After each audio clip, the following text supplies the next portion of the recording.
Let he who did not think about becoming the Bachelor stand up. Dear Shandy. Welcome back to Dear Shandy, listeners. Hello, Andy. I'm revved up for this. Revved up for this recap episode. I should say I'm fired up. Fired up for this episode 4 recap, season 17 of The Bachelorette, starring Katie Thurston. You had strong feelings about this episode, Andy. I did. I'm going to try to tone them down a little bit. I don't want to ruffle feathers. No. But I felt some anger. Yeah, we both were a little rageful watching this episode. Mm-hmm. But we'll get into it. I don't want to spoil our own recap. I mean, of all the things in the world going on today, this is what we're angry about. Yeah, this is up there in terms of importance for sure. All right. So the episode picks up, of course, where last week left off, and that was with the confrontation with Thomas. Mm-hmm. And right off the bat, there was some weird editing here. There was lots of franken biting. I mean, bear in mind that those guys, for the second group date, were in that U-shaped formation that I always talk about on my blog. They were about to go on their second group date. All of a sudden, everyone is around talking. Thomas is going off for a run, which makes sense. I mean, I understand that he wasn't on that date. He was doing a lot of running.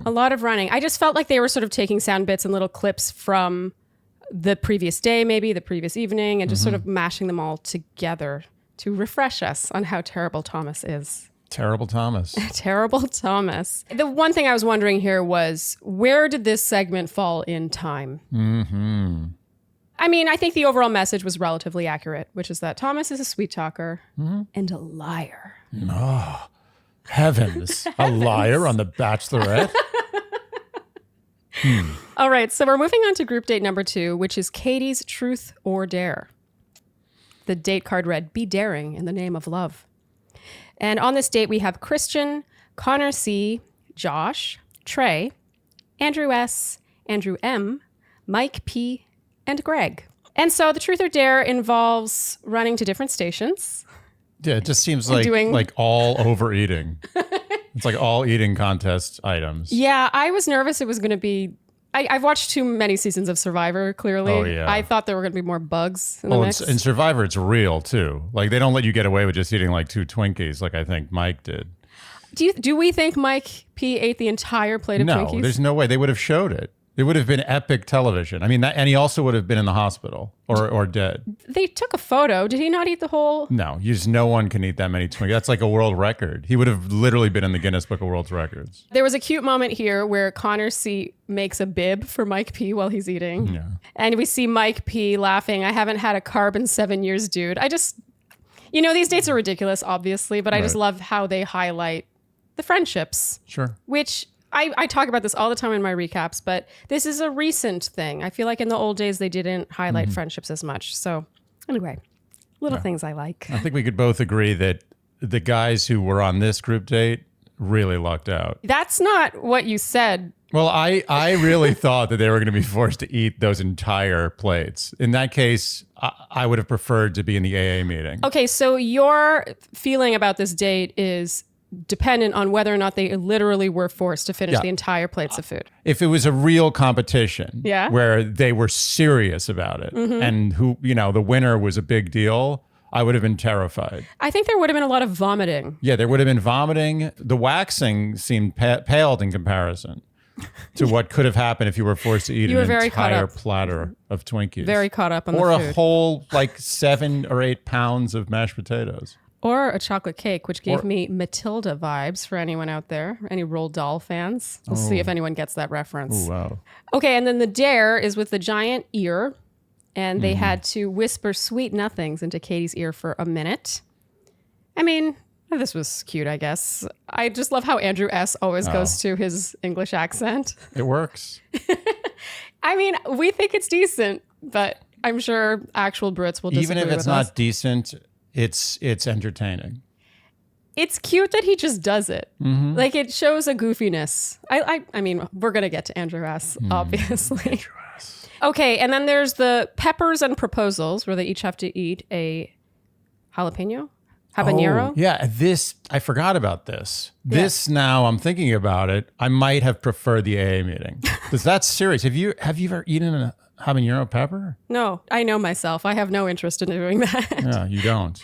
The highlight of this was really Greg clutching that jug of milk. I think it was funny for us, but I actually think he was in genuine distress at that moment. And Katie at the end of this date says, they really owned their personalities. In the evening, there's a really quick moment here that is really more of a shout out for my blog readers, but it's where we hear someone say, I never expected New Mexico to be cold. And then you see Mike P. agree. And I just love the acknowledgement of the temperature. I know that's a really strange thing to point out. Well, you always told me that people didn't realize what kind of temperature torture you guys were going through on the season. The temperature, that's a tongue twister. The temperature torture is a real thing, and I don't feel there's enough attention paid to that. Yeah. I would say at least half of the rose ceremonies we were a part of were very uncomfortable in terms of temperature. Sometimes like upsettingly uncomfortable, like we were freezing. Well, I remember and we weren't allowed to wear our jackets because it's not what we had been wearing throughout the episode, or throughout the date rather.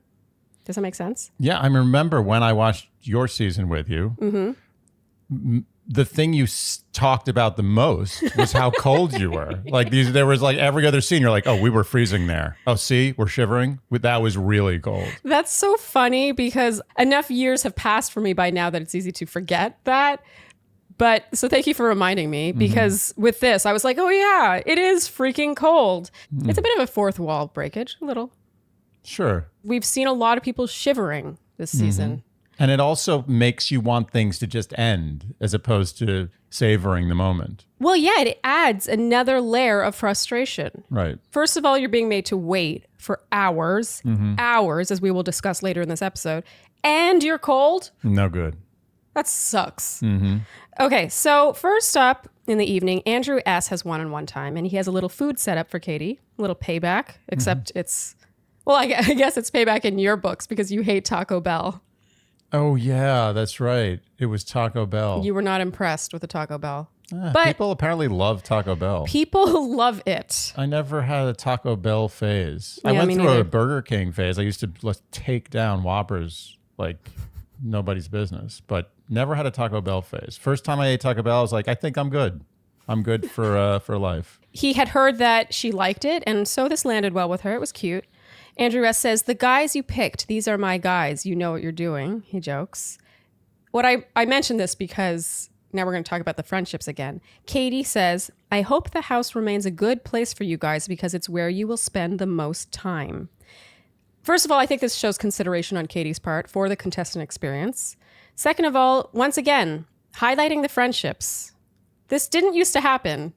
Maybe it's happening more often now and I don't need to point it out anymore, but it really didn't used to happen. It used to be suggested that everyone was just competing with each other all the time.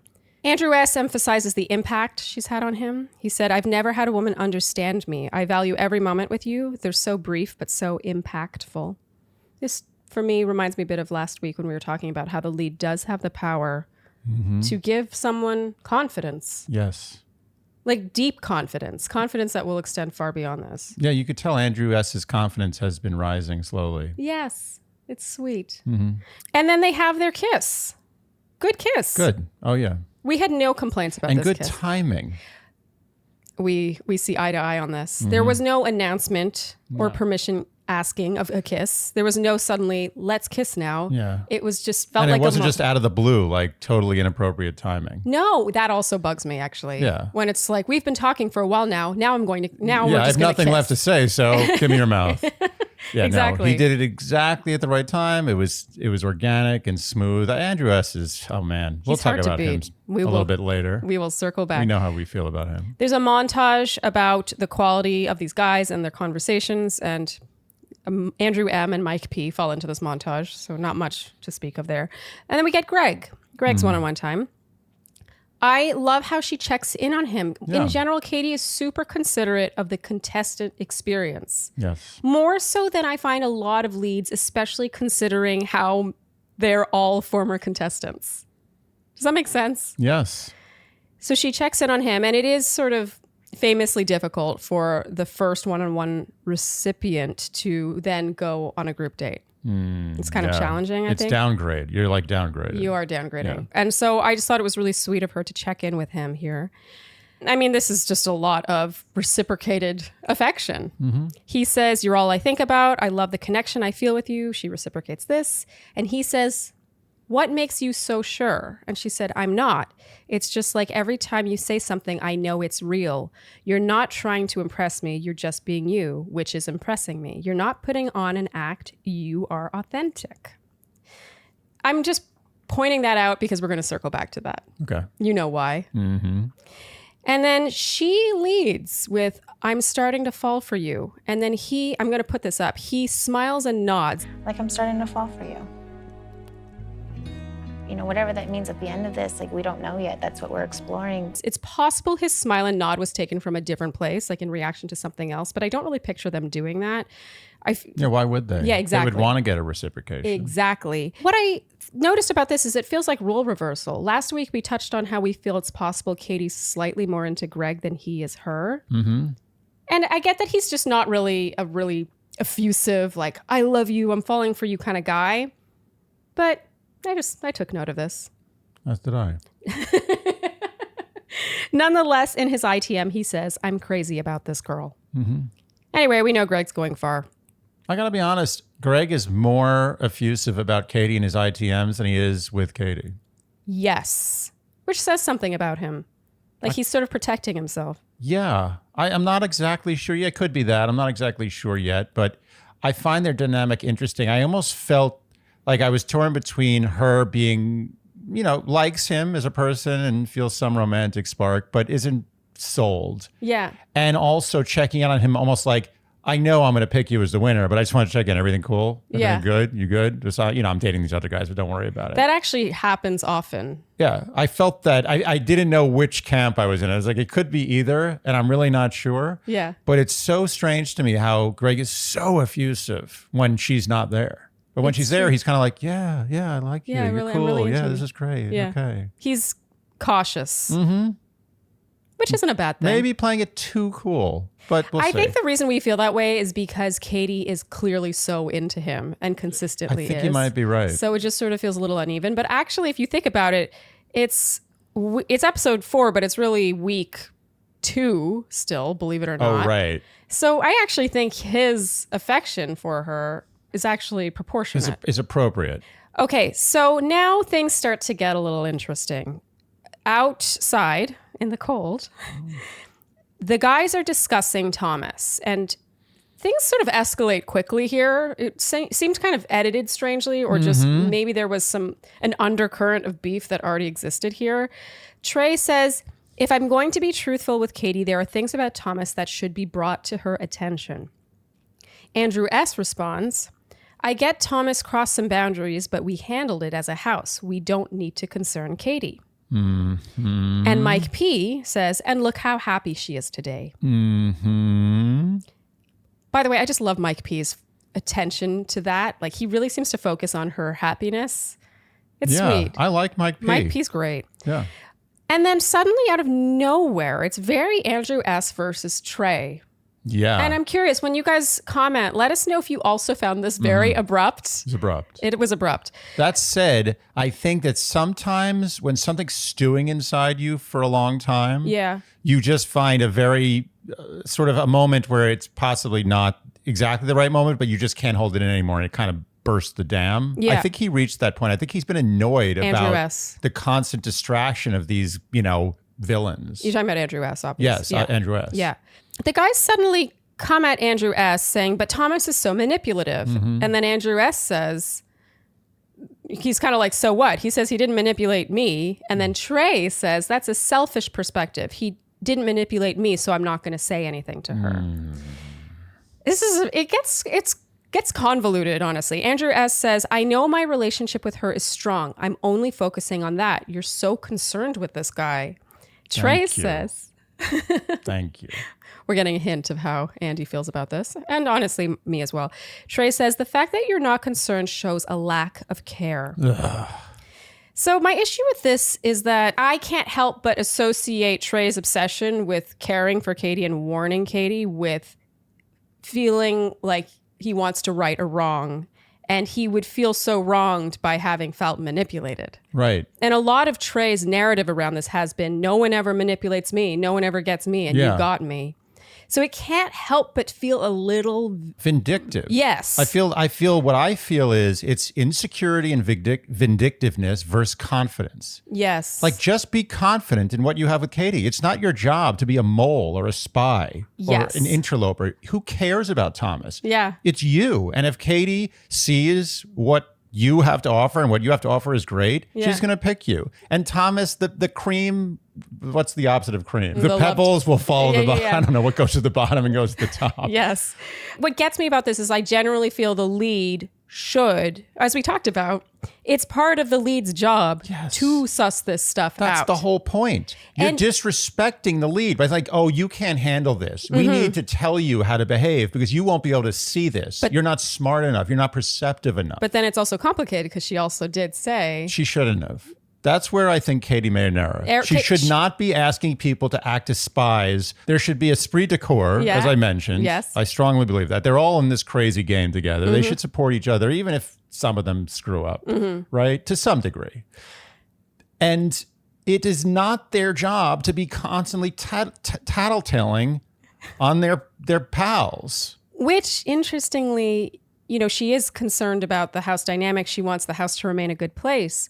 But by telling them to tell her about house dynamics, is she not creating worse house dynamics? It's creating like a slightly fascist regime. It's like neighbors are telling on neighbors. They're afraid to say anything. Like, you create a bad environment. And Andrew S. was so on point. He was. He's like, we are not here to make Katie all upset about guys that she should have the maturity and perception to be able to weed out. It's our job to sell ourselves and to make Katie happy and to create an environment where we're all just like sort of on good feelings. You're getting worked up. We still have a long way to go on this same topic, believe it or not. But I do agree with you. And I would argue, you know, Trey says the fact that you're not concerned shows a lack of care.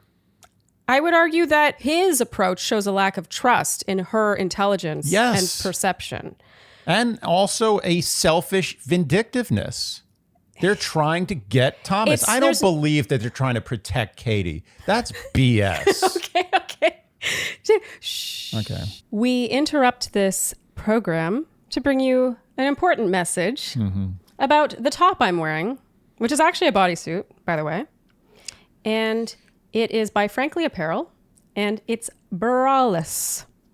I have one issue with this. Yes.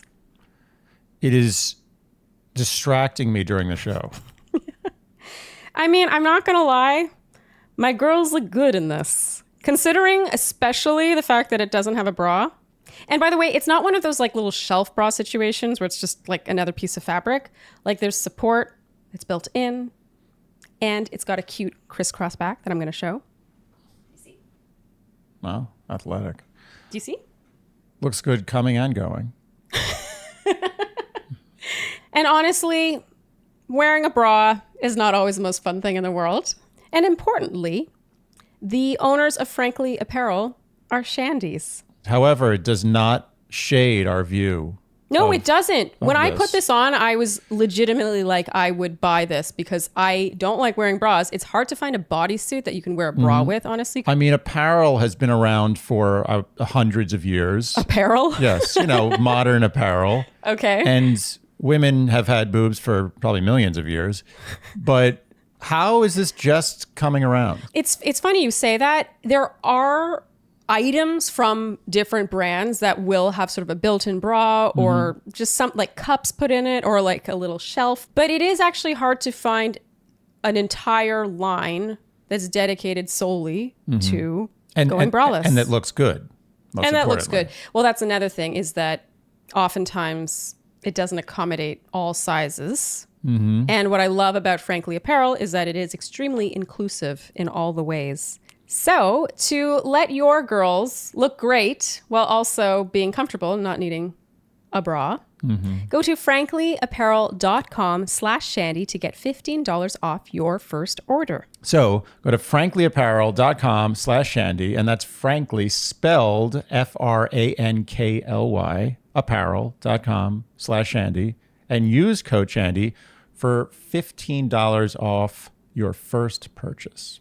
Trey says, I can't let it go on. I can't let her end up hurt 4 to 5 weeks down the line. By the time she figures it out, she's going to have real deep-seated feelings for the guy. And Andrew S. insists she's going to sniff that out. Yes. Thank you. What's interesting about this is you can tell who knows her better. Yes. Andrew S., I think, has definitely more of a bond. We all see it. Mm-hmm. Confidence. And he has confidence in his relationship and a confidence in her. Yes. It is complicated because there is also a case to be made that you are warning her about a guy who's a compulsive liar, potentially. Okay. Let's get something straight here. I don't care what anybody says. Thomas is not the only guy out of those guys that thought about being the Bachelor. Yeah. Okay. We're going to get to that. Let's get that out of the way right now. Without question. But we are going to He may be bad at saying stuff and bad at his relationship with the truth is a little wonky. Yeah. But there are guys in that room who wanted to be the Bachelor and thought about it at length. And I know who they are. And I'm going to smoke them out. I'm telling Katie who they are. Oh, the show's over? It's over already, right? It's already done? I'm afraid so. Oh, that's too bad. In Andrew S.'s ITM, he says, I get everyone wants to protect her, but it's a cop-out. It's insecure. Yeah, he lied to you. Yeah, he manipulated you. Get over it. Mm-hmm. Preach on. You love Andrew S. Andrew S. is like, Michael, I think, is winning, but Andrew S. is my man right now. Yeah. I have given him my final rose. Yes. Andrew S. says, it doesn't just affect you. It's a big decision that you're doing. And that's for her to figure out. Who's the one that's controlling who gets a rose or not? It's Katie. Those guys are going to lose time. The person who loses in the end is Katie. Yes. It's true, because what happens with all this is that people forget that the actual villain is not Thomas. It's production. Yes. I talk about this all the time in my recaps. Thomas is... Don't hate the player, hate the game. Yes. It's the ultimate. Thomas is a vehicle for production to be the villain, to take time from the other guys. And Andrew S. realizes that. It's back to your esprit de corps thing. He realizes that, we handle this as a house. Let's band together. He realizes who the bad guy really is. Yeah. It's interesting. I think Andrew S. is smarter than a lot of the other guys. I think he's a smart guy. He's less short-sighted, but also he has the advantage of having a decent connection that he can trust in. Yes.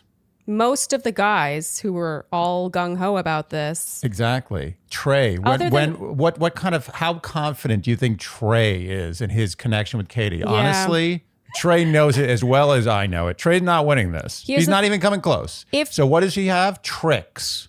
That's it. What does Andrew S. have? Confidence. Yeah. It would be interesting to observe if Trey had a really strong connection and it was clear that was going somewhere, if Trey would still want to rock that boat. Mm-hmm. No, Anyway. he'd be sitting pretty. He'd just be watching the other guys fight about Thomas. Like Andrew S. Like Andrew S. Him and Andrew S. would be sharing a cocktail with Dwayne Wade, who's completely checked out. On a different planet. Dwayne Wade gets my award for the most checked out contestant that's made it past night one in the history of this franchise. And of course, him. we're talking about David, whose photo we'll put up, but we just refer to David as Dwayne Wade. Yes. Okay, Trey says, man, when she looks back at this and sees that you valued 15 minutes of time with her over protecting potentially the rest of her life, that's not a feeling of goodness she's going to have. Feeling of goodness. I kind of liked how that was worded, but come on, protecting potentially the rest of her life. Maybe the protecting 3 to 6 months. Be honest. It kind of bugs me when people sort of talk in these platitudes to make their point, to support their point. It's like, oh, you just want 15 minutes with her. But really, those 15 minutes are crucial for like bond building and getting to know each other. While we're protecting the rest of her life. Yeah, it's just so extreme. Mother Teresa of Katie's life. And come on, statistically, how many that's what I'm saying. Roses? He's protecting 3 to 6 months on average at most of her life. Of an engagement. Yeah. A 6-month engagement. Yeah. 3 weeks to 6 months. And anything outside of that is an outlier. Andrew S. says, she literally said to trust her, and Trey says, we agree to disagree. During all these harmonious one-on-one times, you felt bad for Katie. You said being the Bachelorette is hard. You're like a politician, a senator. Yeah. You felt bad for her. I feel bad. It's so exhausting, the lying you have to do. constant. And you're not lying. It's not manipulative. It's not malicious. You're forced to lie. If you do not lie at all. Strong. I think it's acting. You're acting. It's fibbing. It's exaggerating. It's underplaying. It's whatever you want to call it. It's massaging the truth. You're playing up your interest in a person. Especially they always like zoom in on, I swear the lead is told to, put their hold hands and like rub and all that stuff. There's always some sort of physical contact going on. There's no way they're interested in every single person they do that with. So I think it's more acting than straight up lying. Sure. But I don't disagree. I do think it is playing politician to some degree. And it looks exhausting. I've always felt that way. I have always felt that way. After my season, I got a lot of questions like, did anyone ask you to be Bachelorette? Would you have been Bachelorette? First of all, no one ever asked me to be Bachelorette. And second of all, I would have sucked at it for that exact reason. I cannot fake it. Yeah. You would have been like the Juan Pablo of Bachelorettes. I don't know about that. Oh. I'm not going to malign my Bachelor, but I don't think you so. would have been a great Bachelorette. And I actually think Juan Pablo is a very underrated Bachelor. Oh, I completely agree. Anyone who's ever read my recaps knows that I stand by Juan Pablo. I think that I agree. I think he got it really, really bad at it, and he angered the wrong people. Yes. Which you don't want to do on this show. Mm-hmm. Okay. Christian says, this is very interesting. I suppose in an effort to prove his point, or to prove Trey's point, frankly, if I don't get time because she doesn't feel like she can pay enough attention to me, I'm okay with that. Well, I mean, as we know, Christian's going to get a lot less time. What's interesting is I don't think this is really the right mindset. If you don't have the 15 minutes, then there's no point in you being there. And really the 15 minutes is mostly what you get until you get a one-on-one. And so I understand the argument that it's not just about the 15 minutes. We have to warn her about the bigger thing. But it says something that Christian did end up going home at the end of this episode. Yeah. Anyway, I don't think that's the right mindset. No. Unfortunately, the entire way this show is packaged forces you as a contestant to hustle for one-on-one time. You know what my requiem for Christian is? What? Did not try hard enough. Yeah, I agree with that. Yeah, Which is didn't not put uncommon. in a effort. Yeah, I would. He had a lot of potential. And this line says it all. Yeah. He's willing to give up the tiny bit of time he has with her in the interest of protecting her. No. To me, that sounds more like wanting to put Thomas in his place than really caring about her. Let's be honest. He wasn't hungry enough. He was not hungry enough. Or into Katie enough. And that's okay. No, but he had everything else. Had he put his A game on, I think Christian could have gone far, as you believed originally. I know, nail in the coffin for one of my original guesses. How wrong I was. I can admit it. Okay, Andrew S. says, it's not our business to tell someone else how they should run their relationship. She will figure it out. I know she will. Once again, confidence in his relationship with her and in her. And respecting her ability to see personality flaws. Yes. Why can't she do it on her own? Okay, so she didn't do it in the first week. Give her like 3 weeks. She'll figure it out. She's a smart, perceptive woman. And once again, it comes back to her telling them to tell her. Ugh. Andrew S. Is great. He is winning all the medals for me. All of them. Okay, so now we come to Trey. Trey's one-on-one time, which you deemed this recap's claim to shame. Yes. Yeah. Despite Katie giving him the rose, which we'll get to later. Yes, we will get to that. I overrule her decision. That is my claim to shame. He starts off by saying, I'm listening when you say you want guys to be vulnerable. And he says, part of being vulnerable is doing things you're a little fearful of. Oh, God. This is an interesting word twisting because it makes no sense. It doesn't make any sense. None. Yes, part of being vulnerable is doing things you're afraid of, but that's not the kind of vulnerability that she asks for in terms of getting to know each other as potential romantic partners. He's using the same tactics Thomas uses to try to sink Thomas. He's bullshitting Katie to sink a bullshitter. Yes. He's saying things that don't makes sense. Mean anything. Yeah, I don't really feel like this was an indicator of vulnerability as a potential partner. Like being vulnerable emotionally with a woman is not the same as being a little fearful and overcoming that fear in ratting someone else out. Those are not the same thing. No, he's trying to create a map that leads to treasure, and Yeah. there's no path. Yeah, he's off in the woods. But I will say this: if I was in a real world situation, because I like to compare these situations to the real world, Yes. where people actually meet people. I know that they don't only meet them on television. Yes. So let's say you're in a bar, and there's a group of girls. There's they're friends or acquaintances or whatever, and one of them. And are you what gender I'm are me. you? I'm a man. I'm a single man. Okay. And or you're a single man or whatever. Okay. I'm just trying to create. But this it's scenario. a romantic thing. It's not a platonic thing. It's romantic. So I'm at the bar. I was hitting on some girl. We're talking. Which it doesn't out. happen anymore, but okay. Doesn't happen. It's totally fictional. Yeah. But we were talking. No, I'm not saying that. I'm saying literally that doesn't happen in today's day anymore. I don't feel I like. understood what you said. Oh, yeah, it's fictional, meaning this fictional both in the example and in real life. This Okay. wouldn't happen because Okay. people don't talk to each other anymore. In real That's life. what I was getting They at. I only hope it didn't seem like talk I on meant because we're married, you wouldn't do that. I meant more that has gone out of style, sadly. Yes, Which we it's- discuss all the time. We do. in the But rest that's of our podcast. That's another podcast. Yes. Tune in to the rest of our podcast to hear our This thoughts is a on fiction within a fiction. Yes. Yes. So if I was speaking to a girl and we had some romantic connection, I was feeling pretty good about it. And one of her acquaintances, because obviously it's not a good friend, that would be really messed up. One of her acquaintances came over to me and said, "Oh, you don't want to. That girl she's bad news. She's just a liar. She's a bad person." And that girl was trying to hit on me too. I would want nothing to do with her. that. Oh, interesting. Nothing. I don't care how great she seemed. That's not the way to win someone's heart. It's true because an important factor in that equation is the fact that the person who's ratting out is also interested in what they could potentially have. It's a conflict of interest. It shows a personality flaw. Unless that girl is literally reaching around to try to steal my wallet in the bar, which is a cute emergency. I don't want to hear anything. I'll find out myself. I have a brain. I know I've talked to people before in my life. Let me figure it out.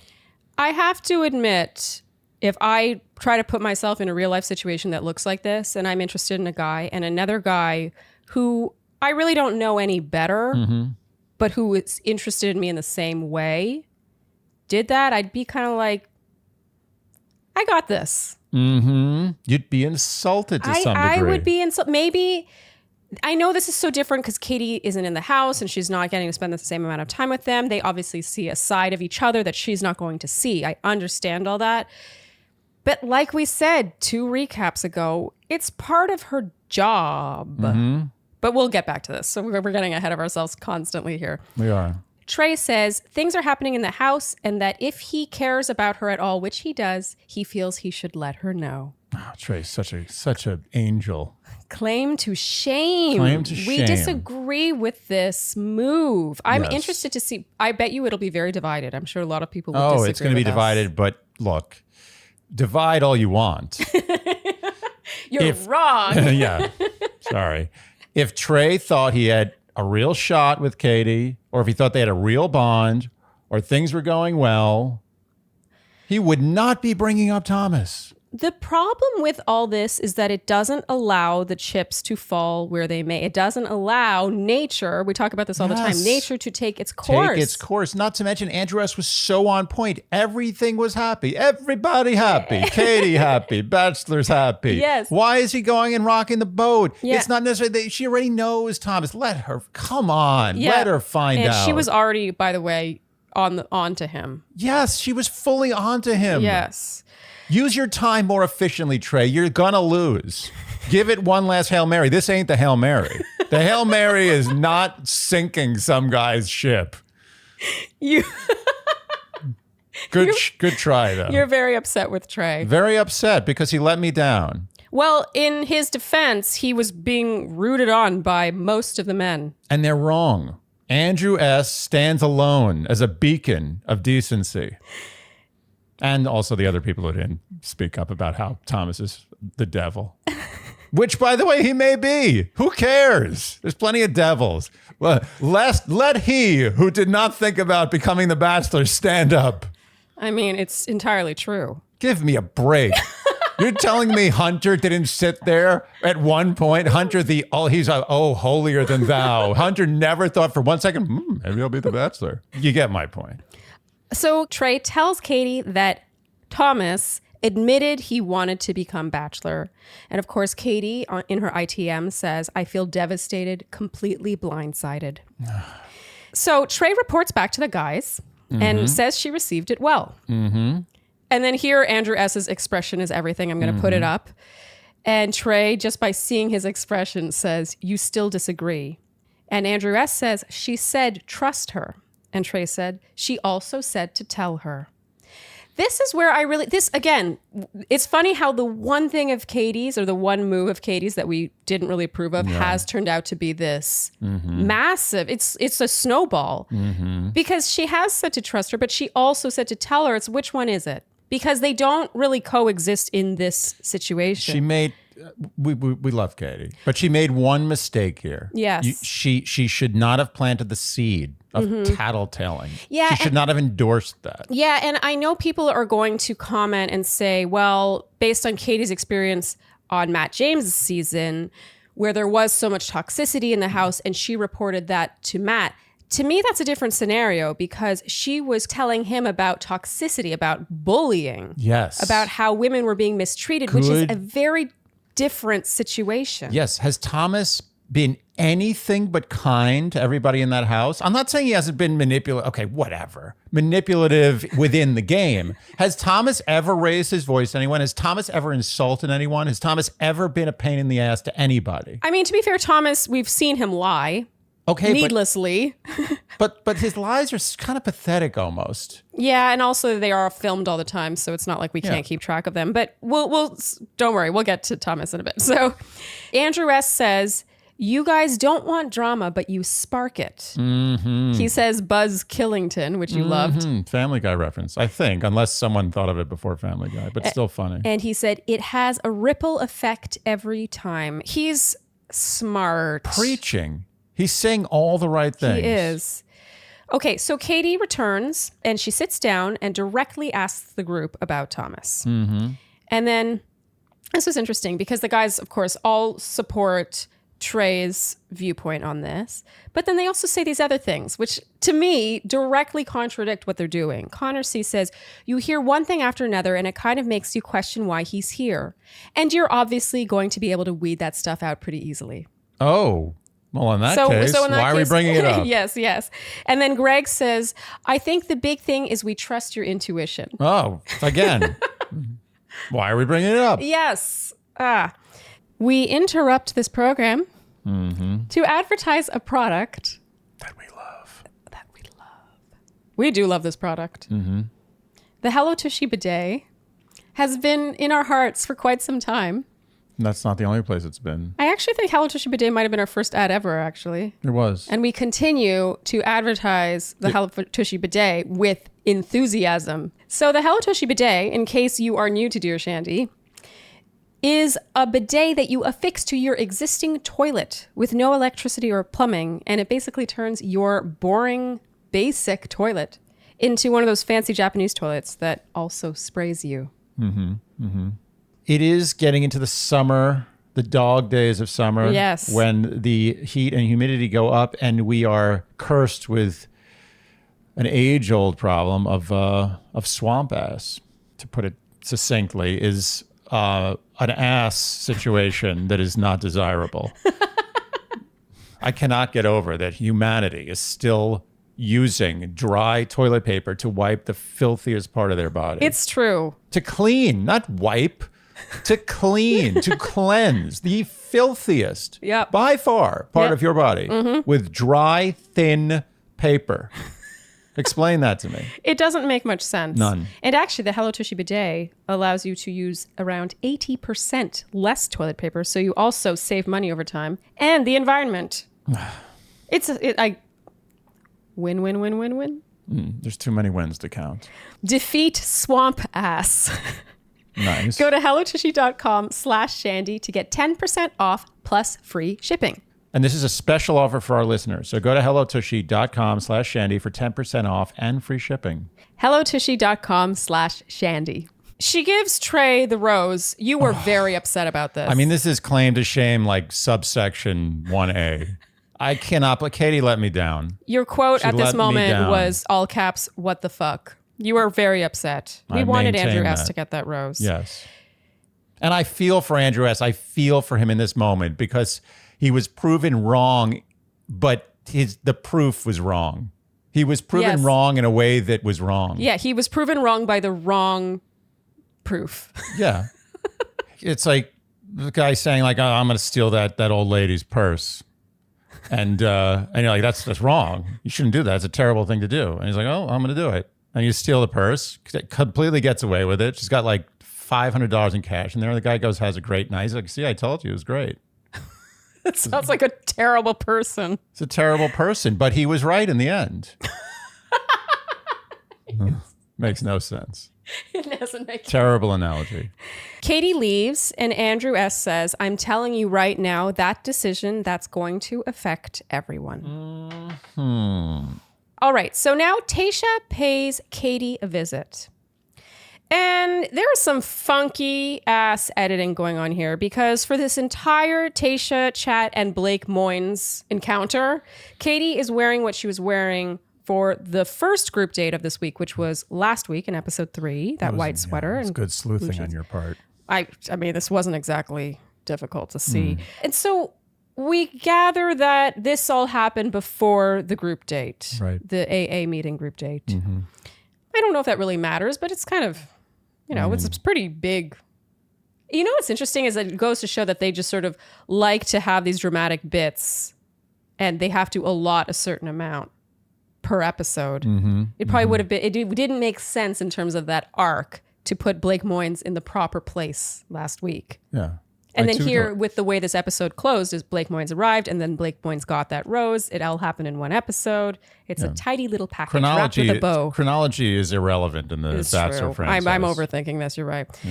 Here we hear Katie say, the last person I was expecting to see was Tayshia. Honestly, the last person I expected to see was Tayshia. Who was the last person she was actually expecting to see? That's what I want to know. It's funny to me when they do this. It's like, okay, what a handy line to have. Yeah, right. Yeah, and a bin of Tayshias. Just like found the best Tayshia. So many to choose from. All right, so then we get a hard sales pitch from Tayshia on Blake Moynes. Tayshia does not have anyone's best interest in mind. That's my takeaway.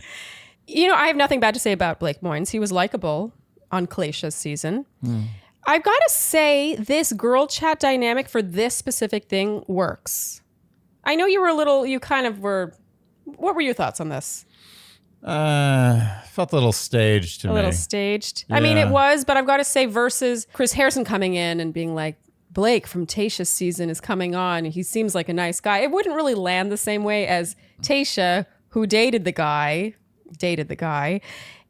It just felt kind of girl chatty and being like, oh, I want to set you up with this guy I dated, which is a little weird, but you know what I mean? It sort of just translated better for this subject matter. I mean, it appeared girl chatty. It didn't feel girl chatty. Okay. It felt very staged. Okay. It felt like a performance to you. Yeah. Like she's like, oh, this guy just DM'd me. And I was like, oh, this guy may be good for Katie. Like that's how it happened. Yeah. Like she's the one that he reached out to. Like there weren't like 9 conferences in like the Bachelor headquarters about this. It's true. Katie expresses her main reservation is disrupting the guy's experiences and the relationships she's already built. I actually felt Caitlin was missing, glaringly missing from this conversation, considering her time on Bachelorette. She went through this exact experience with Nick Viall. I honestly think she wasn't having it. She didn't want to partake. She was above this staged conversation. Yes. Yeah, I just felt she, of all people, would have been the best person to get input from.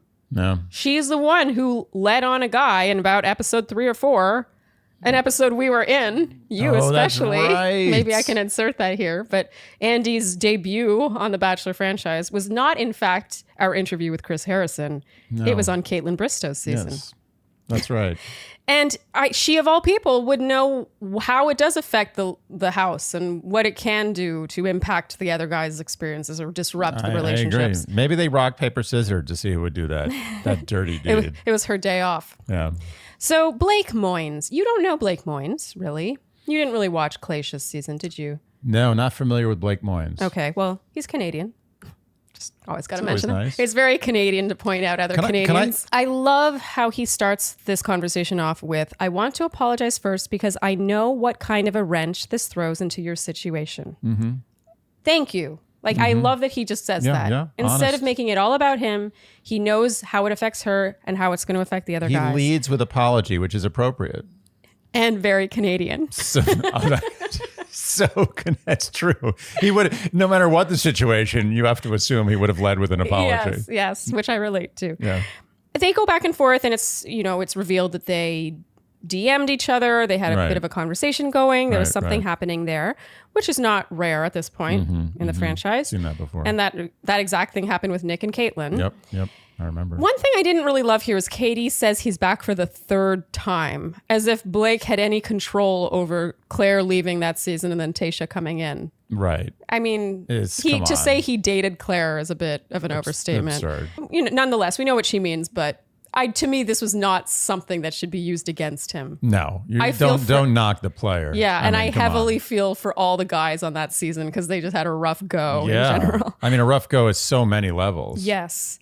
So back at the house, we see James say, I think 4 people will go home today. And I'm just throwing this in here because I think David is hilarious. He says, you think 4? I think it's 3 for some reason. I think 4 people will go home today. You think 4? I think it's 3 for some reason. That's, by the way, David's biggest contribution this whole season. I love him. I absolutely love. I want to see a spinoff with just Dave. Yes, Dwayne Wade. Dwayne Wade. He's the best. He's the best. Everything he does cracks me up. The absence of doing anything is what makes me love him so much. It's magical on this show where everyone's doing something all the time. He's not doing anything. It's amazing.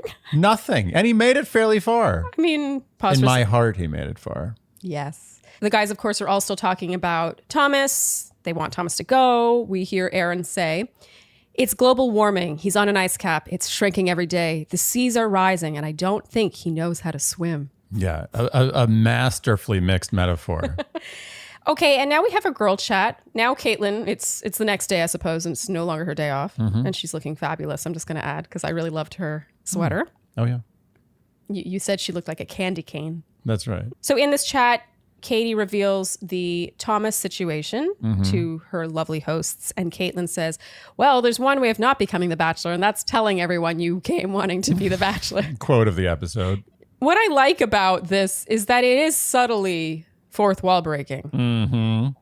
Meanwhile, we have a man chat between Andrew S. and Thomas. Something about this man chat, it made me wonder if these two actually are friends, but the tone of it actually wasn't that friendly. I don't think they're friends. I think Andrew S. is just a voice of reason. Yeah. And he knows that Thomas isn't actually that much of a threat.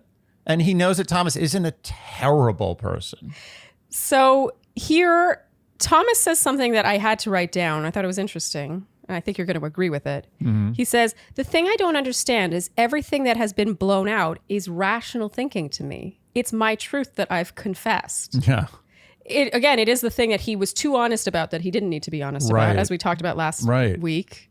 The AI computers glitch. He's bullshitting, except when he should be bullshitting. They need to get IT in there. There's a problem. But it's so fascinating that the most noble thing he did in his 3 episodes on this season was say, I was thinking about being the Bachelor. Yeah. And that's the thing that makes him a villain. There were so many things he did and just general personality traits that made him seem just like, not great. A little untrustworthy. But then he comes out and drops the most brutal honesty in the history, the 20+ year history of this franchise, and he gets vilified for that. When every guy in that room, I'm calling you out, all you guys thought about being the Bachelor, every single one of you. Are you doing a direct look into camera right now? I'm looking at all those guys, all 15, 16, 12. I don't know how many guys are left. Something like that. Over a dozen guys. I know who you are. Okay, so now it's the evening. We're heading into the rose ceremony. And Thomas pays Katie a visit. In a voiceover heading to her suite, we hear him say, if I don't have this conversation, it shows subconsciously I believe it to be true.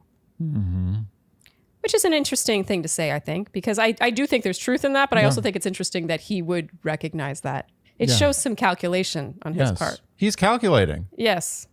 He is. I'm not going to take that away. He's calculated. Like, I'm not taking it away from Thomas that he's calculating. Yeah, I'm giving him all his good villainous traits. He deserves those. Yeah.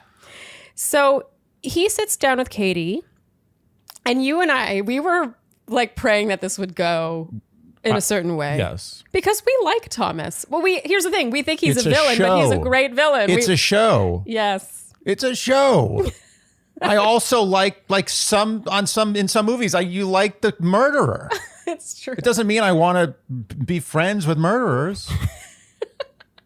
It's just a good show. Well, people would argue that this is real life. It's all real for her and that she could get her Okay. heart broken. There's that too. If this is real life, would she really have 20 guys whispering in her ear, warning her about This each is other? not real life. Yes.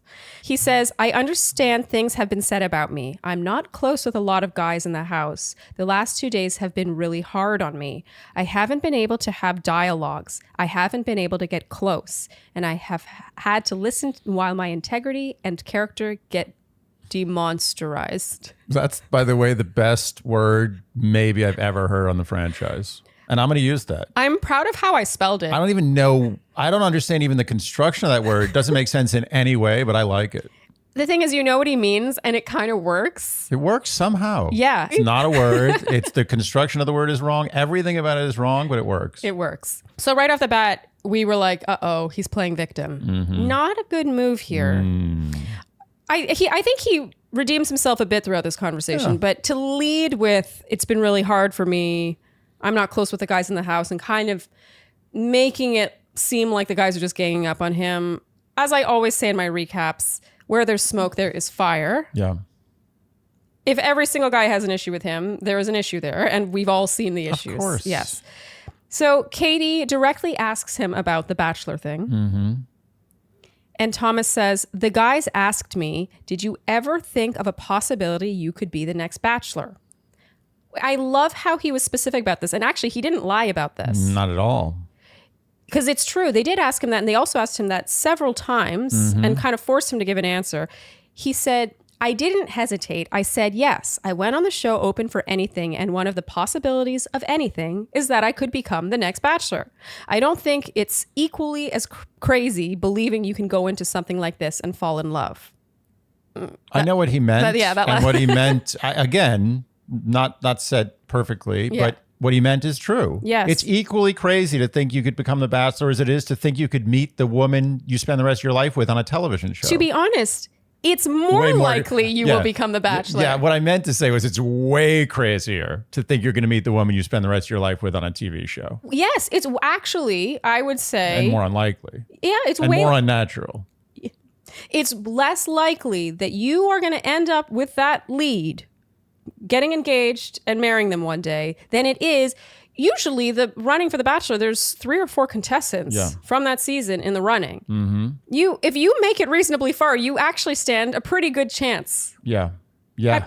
I know that only one gets picked, but that person actually does become the Bachelor. Mm-hmm. Meanwhile, and that's when you become the Bachelor, you have become. It's a binary thing. When you get engaged to a woman on the Bachelorette, let's be honest, 97% of the time, it's not working out.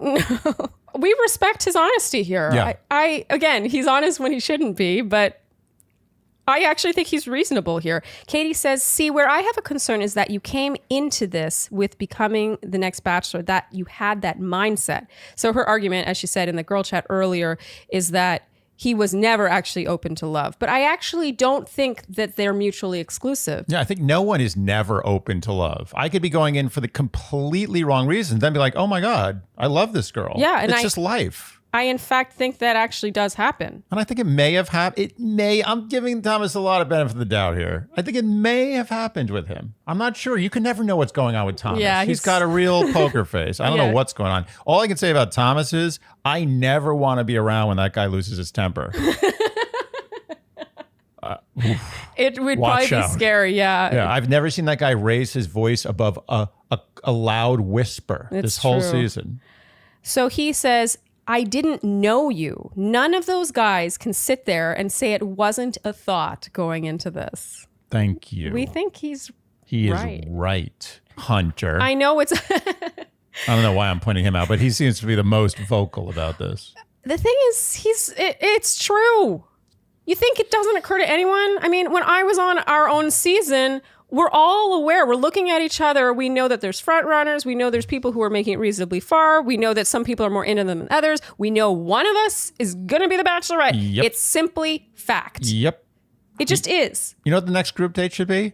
Lie detector test. Did you ever think about being the Bachelor? If only those were accurate enough. But that does happen a lot on the show. They often have lie detector. It would work. tests. The lie detector tests aren't perfect, but when there's a huge lie, they know it. Yeah, the problem is the ones they use on this show are, I think, kind of, I don't know how. Oh, you think like the authentic quality of the lie detectors are low on The Bachelor? I do think they're kind of low. It's usually just like a green light or a red light. They should have the group date at like an actual police precinct. I would be very into that and have them all be asked that question. Honestly, I think him making this comparison about the possibility, like which thing is more crazy, this might be my flashpoint of the episode, because this is a truth. I like this. You may not like how this was packaged and how this came to be uttered. Like, I understand how we don't trust Thomas at any point now, so you just sort of don't trust what he has to say. But actually, this is true. Yeah. And I would argue flashpoint. I am in full agreement with you. Thanks. Flashpoint. Yay. Okay, we're on the same page. And now Katie gets angry. She says, I can confidently say that there are men in this house who have zero intentions of ever being the Bachelor here. And he kind of backpedals and he's like, you're right, you're right. And actually, when he says you're right, she gets mad at him for interrupting her. So she starts to wield the power card here. I mean, it's sweet that she thinks that, but it's a little naive. Mm-hmm. Thomas says, I would sign, this is such a Thomas sentence. Made no sense. I would sign something that says anything that you need. The only thing that gets me through being here is an opportunity to be with you. And I mean that. Here's the thing. For the first time in 4 episodes, I really believed him. And I say that because all the shots of Thomas in this episode, I felt bad for the guy. Yeah, me too. I don't want to defend him too much because we know Thomas has done shitty things, but he's just so delicious to watch. I can't help but kind of have a heart for him. And he's done shitty things within the confines of this show. Like, we don't know what he's like. We don't really know him. Yeah, that's important. I'm glad you're saying that. It's easy to lose sight of that. We really don't know him. And I think, honestly, I know you're going to disagree with this, but I think one of his biggest problems is he looks like the next Bachelor. He looks like a Bachelor. That's actually an interesting point, and I don't think you're wrong. Ooh. I actually think that's a really good point. Oh, wow. He looks like he could easily be crowned Bachelor. Easily 30 women would want to come on the show and date. I mean, yes. That's a whole other conversation. Is it really about that? But I mean, are those girls not gunning for Bachelorette? That's all. I mean, come on. Right. But yeah, you're right. And honestly, if I looked like him, I couldn't help but think that. I'd be like, I think I might be the next Bachelor. Maybe I'd be worried about it, but like, I'd be thinking. I think I might be the next Bachelor. Yeah, I'd be looking in the mirror as I'm like waxing my chest. I might be the next Bachelor. Exactly, like glistening with like oiled up, doing like huge curls. But I really do think that I don't know if I've ever seen a guy who looks more like the next Bachelor than Thomas. So they put a pin in this. And Katie does credit Thomas for being honest with her, which she says is all she's asked for. I mean, again, he has been honest in his way. Andy, here you said Katie should be more firm in her confidence to sniff these things out. You also said she's making a big mistake because at least she could have had good sex. Yeah, you have a lot of confidence in what Thomas has to offer. I really behind closed doors. I really think he has a lot to offer in that department. Maybe it's the only department he has something to offer, but I think she missed out, personally. Okay, so now we're at the rose ceremony cocktail party where all the men have been waiting and they are already steaming by the time Thomas walks in. They've all been speculating, hoping that maybe he's already gone. But no, he walks in and they all hate him already. He reveals he just had a conversation with Katie and it was about his intentions there. And he said, intentions. Oh yeah, that's a good point. Intentions. Intention and intentions. This is going to be our word watch of the week. We forgot last time. I know, we forgot. We're never going to forget again. It's funny because that was just our third recap and we're still just sort of making it up as we go. And we completely forgot about a word and everyone's like, where's the word? It was so cute. Well, it just gives, it shows that the word count is a good thing. It has legs, as you would say. It has fans. It does. So the word watch for next week is intention or intentions. And it could be good intention, bad intention. Any intentions. Any intention. The word intention. Thomas sort of tries to explain away him going to talk to Katie, which I kind of see why he did this, honestly, because he was trying to nip this in the bud. He's desperate. He wants to stay. He says, the last thing I wanted was to take up more time away from your guys' conversations. I actually do think he had decent intentions here. But here we hear Christian say, it's midnight, brother. Yeah. Now, this is interesting. We never get a clock time on this show. It's always just some time of day. Yeah, it's like purgatory. You just could be that one day is like 5 years. It's true. You never know. We learned that this rose ceremony cocktail party has not yet begun at midnight. Amazing. How do you think that's helping their moods? They are hangry. And tired. Yeah, they're hangrired. They're hangrired. And it's rare that you get a peek behind the curtain like this. And I would argue it's a nice little reminder of who the real enemy is here. It's not Thomas. The show.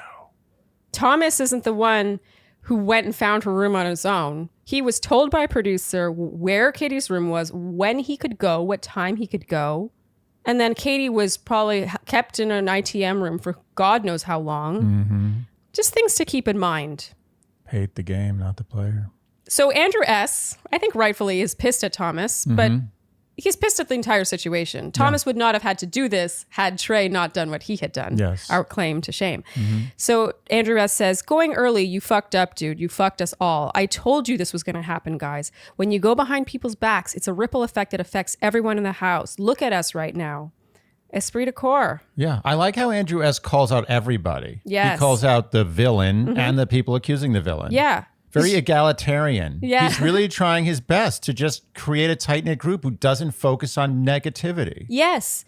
And who gives production as little reason as possible to needlessly make it about this, and which will result, again, in the taking away of time. Yes, he's trying to tell them, don't let yourselves be manipulated by the system. Yes. Just be confident and try to win Katie's heart. Yes. Period. Yes.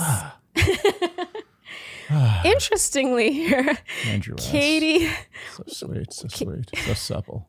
you love Andrew S. I do. I mean, he's also I have a really little cute. bit of a man crush on Andrew S. I have a straight crush on Andrew S. He's adorable. Yeah. And he's got a want good an British Andrew accent. S. I think I want one. You want one for yourself. Yeah, I want that for my birthday. So Katie enters the room, and who knows what time it is now. It's probably 1 a.m. by now. Yeah. And she immediately says that she's sorry, she's late, and that she was having a conversation with Thomas. And she says to Thomas in front of everyone that she's sorry he felt ostracized by the house. This is very interesting to me.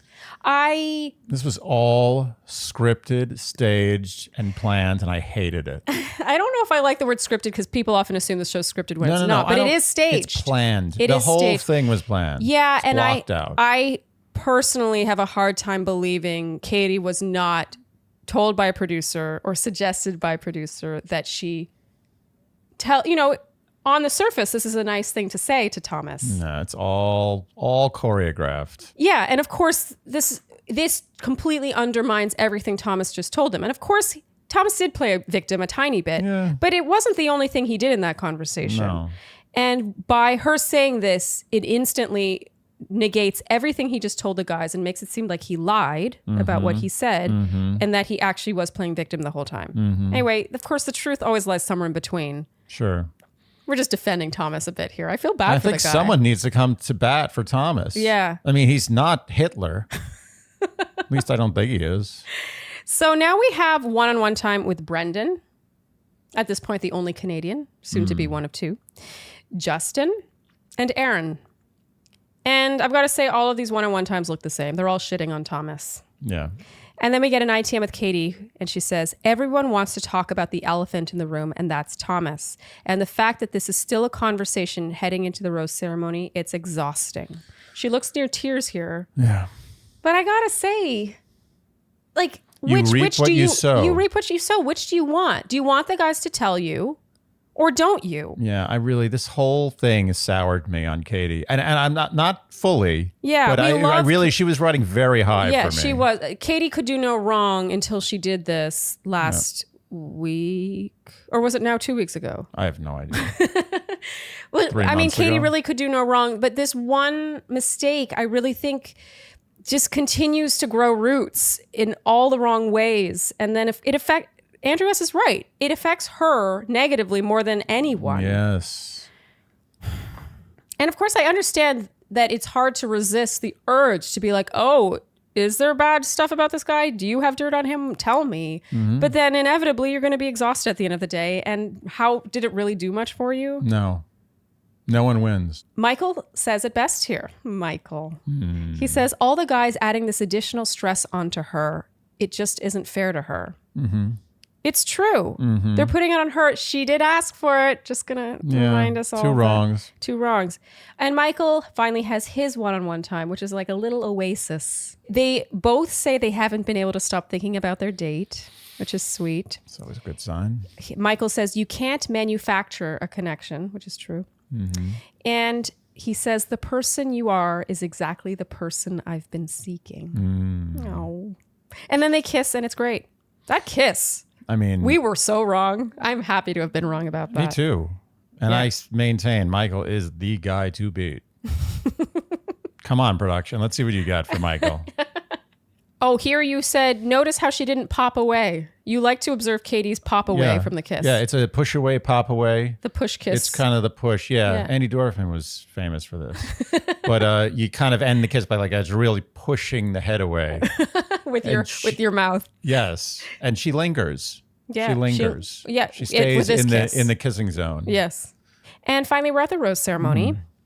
I imagine it's 4 a.m. at this point? Yeah, it's the next day. You can see how that would pile on in terms of frustration, especially since a lot of them are probably going to be woken up early the next morning. This was a huge thing for me that, again, all these years pass and you forget, but temperature and time.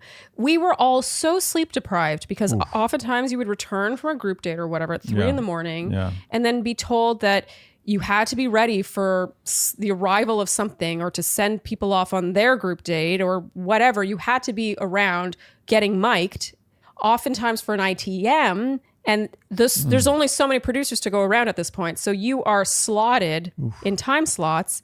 And if you didn't sign up at the right time or weren't there at the right time, then you could be stuck waking up at 8 a.m. after going to bed at 4. Wow. So the rose ceremonies seem like a very cranky affair. They were the worst. Like I feel like they paint it kind of accurately. Like when you watch the show, you're like, oh, the rose ceremony, it's so ominous. Yeah. But it's as much about mood and frustration as it is about nerves. You're almost at that point, you're like, just let's get this over with. Yeah. Oh, also, you have to pack your bags every time. Oof. You have to pack all your stuff. Are you serious? Yeah. Every rose ceremony, you have to pack your bags? Every single one. And on a one-on-one date. I feel like they'll mention it here and there. They like to show when someone's going for a one-on-one date, them like wheeling out their suitcase. But for every rose ceremony, it's the same. It's not like after you're booted, you then go back to your room and pack your bags. Do they like check your bags to make sure they're packed? Like, what if you just fake it? You're like, I'm so confident. I don't need to do this. I'm not going to waste my time. I mean, a producer or handler comes around and just sort of makes sure. You have to have your bag like by the door ready to go. Yeah, well, you just put an empty bag there. I wouldn't pack my bag. I would protest. I'll pack my bag when I'm voted off the show. And they'll wait. That's how I do it. So right before the rose ceremony, Thomas gives another speech. Yeah, I don't think that was necessary. No, this wasn't a good move. Thomas just can't get out of his own way. So true. He tries too hard. I understand he's trying to do damage control, but it's sometimes the best damage control is just to sort of fall off the face of the earth, you know? Yeah, I agree. Just retreat like Homer Simpson into the bushes. Yes, exactly. Yeah. He's digging a hole. He keeps digging. He keeps digging. Yeah, and he seems to think that words can help him at this point. But the problem is if no one puts any stock in what you have to say anymore, then it's only going to make them roll their eyes. I think we can both agree that words are Thomas's biggest enemy. Absolutely. The absence of words would help him greatly. If Thomas just walked around smiling and not saying anything, he would go far. I don't know about in the world, but in the dating situation. Yeah, well, in the Bachelorette situation, for sure. He just sort of needs to stop running his mouth so much. Stop talking and just start smiling and looking handsome. That's it. So people who get roses, Hunter, Greg, Brendan, Andrew S., Aaron, Mike P., James, Josh, Courtney, and Andrew M. And then finally, Katie says Thomas. No. And then you said, nice, fuck you idiots, believe in yourselves. Did I really say that? Amazing. Verbatim. And then it goes to commercial break, and then we learn that was... bait and switch. We got baited and switched. Yeah. So after the commercial break, Thomas goes up to Katie. He steps to her as one would because he thinks he's being offered a rose. I found this a little cruel. Totally unnecessary. She retreats and she says, you told me things I wanted to hear, and what I learned about you tonight is you're selfish, unkind, and a liar. Your audition for Bachelor ends tonight, so get out. I mean, totally unnecessary. I'm torn on this. Like, I understand I think Thomas is a liar. I'm going to just say it. Okay, so just don't give him a rose. Yeah, based on what we saw, he seems like a liar. Selfish, you could argue he is. He said last week that, he took time from Aaron. He valued his time with her more than other guys' time. I get that. Unkind, I think, is pushing it. Yeah. And in general, what bothered me about how all this was painted is that I think it was meant to be this sort of like strong woman, like she's so bold and like she's taking the reins, she's taking control, she's not going to be made a fool of, or she's no stepping stone for some douche making his way to being Bachelor. But to me, it would have been far more powerful had she learned all this on her own and gotten to follow her own intuition and discovered that she felt a certain way about Thomas that led to a reaction this strong. This reaction was based entirely on what she was told by people who had beef with him. And again, I always say, where there's smoke, there's fire. I don't think Thomas is an angel. I want to stress that. I also want to stress that. Yeah. We don't think Thomas is great. No. But at the same time, the way this was painted as this like, I am woman, hear me roar, I'm not going to take your bullshit, I felt that was a little misguided. Agreed. This was all, this was like a legal case. Yeah. It was all based on hearsay. Yes. I'm not saying, again, as you just mentioned, I'm not saying Thomas is an angel by any stretch. No. But everything was based on hearsay, and you know that because shortly before this dramatic exit, she literally said, I really like Thomas. I kind of wanted to keep him. So what happened between that and her having this dramatic dissing of him publicly, this flogging? Like she just got more information from guys saying that he's a liar and he's not there for the right reasons. She didn't do any of the research. She just was told, she was given a report of hearsay. And again, where there's smoke, I agree with the guys. I would be annoyed with him too if I were coexisting with him. I wouldn't say anything about it. I would just be confident in my game. It's easy to say when you're not in that situation, but I get your point though.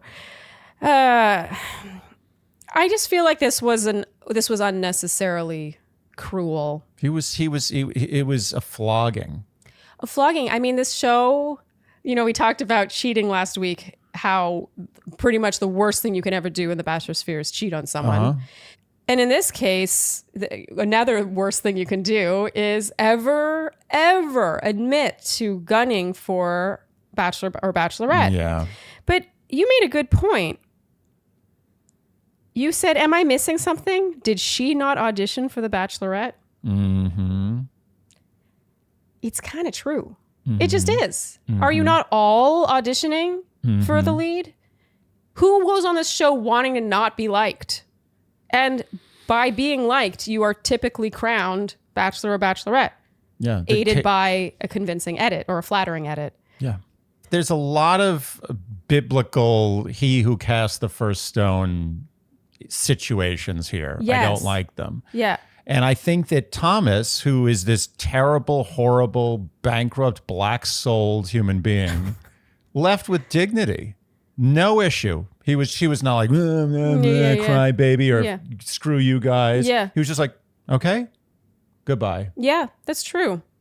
He didn't make a fuss. He acted with dignity actually almost the whole show, except for some early mistakes. Yeah, he flailed a lot last week trying to sidestep blame, and that's where he started lying. And the lying is really the cardinal sin. You don't want to do that when people can fact check that. I want to have a drink with Thomas. I want to see, and I'm not saying that necessarily because I love Thomas. Do you want me to DM Thomas and arrange this? Yes, I want you to DM Thomas. I want to have a 2-hour meeting. I don't want there to be any pressure, even though there is kind of pressure. Yeah.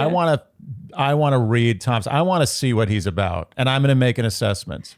Okay, I'm going to hustle, and we're going to try and get Thomas on Dear Shandy. I want Thomas on Dear Shandy, and I'm going to make an assessment for the world. And I think we have to get to the bottom of this. Based on how I think Thomas is, I think he's going to win you over. Oh, Thomas is going to sweet talk you. Is he going to manipulate me? This is the thing with Thomas is I don't think when he's lying, he necessarily thinks he's lying. We talked about this last week. When he's saying all the effusive things to Katie about why he's there and he's there for her and he looks forward to time with her and he thinks it could really be something, I believe Thomas might have convinced himself that all that is true. Mm-hmm. There's a difference between lying intentionally and having lied to yourself and then saying what you believe to be truths based on what you've lied to yourself. I'm not saying that those are not dangerous traits. And like we said last week, I do think that he could be dangerous to date. Possibly. Yeah. I think that he does drink his own Kool-Aid at times. I just want to figure out how I want to see what makes this guy tick. Okay, we got to figure this out. Shandy's stay posted, maybe the bromance, the Andy Thomas wait, bromance. slow down. There's no bromance. I don't want to be associated with Thomas that way. I just want to do some discovery. That's all for the people. No, I agree with that. I think further research deserves to be done here. Yes. He's not the devil. Come on. I don't think he is. I've seen bigger devils on the show. Yes. Way more devilish. So going home at this rose ceremony, then we have Thomas, of course, Connor C., Christian, and David. Dwayne Wade. Let's have a moment of silence for David. I agree. That's enough, I think. I'm going to miss David. He was my comic relief. Without really ever saying anything funny. Or saying much of anything. He will be missed here at Dear Shandy. Yeah, we're going to have to now only see him on the Cube. What's the Cube? The Instagram? Non-sponsored. Yeah, the Cube is that game show where Dwayne Wade is the host. And then after the rose ceremony, Katie goes and visits Blake Moynes. And adorably, he seems unprepared. Like he definitely didn't know she was. I believe it. Yeah, it was really cute, actually. Yeah, it was. Yeah. He was getting some good shut-eye. Or he was like about to shower or something. He looked like he was sleeping. He did not look clothed. Yeah. But yeah, it was cute. I think that they have potential. Yeah, sure. Let us get to our predictions. Andy, who do you have in your top spot? You know who I have. Michael. He's winning. I'm never going back. I put that stake deep. You did. Very deep. It's not wobbling. No. Not wiggling. It's in there. It's going nowhere. I mean, I confess I have kept Michael in my top spot. Even though Greg continues to move forward, I just feel like Michael, it's magical between them, honestly. Yeah. It's sweet. And I always look for that feeling of it being like an oasis. And it really felt like that during that rose ceremony cocktail party with Michael. So it feels like he's her little escape. Okay, and in your second spot.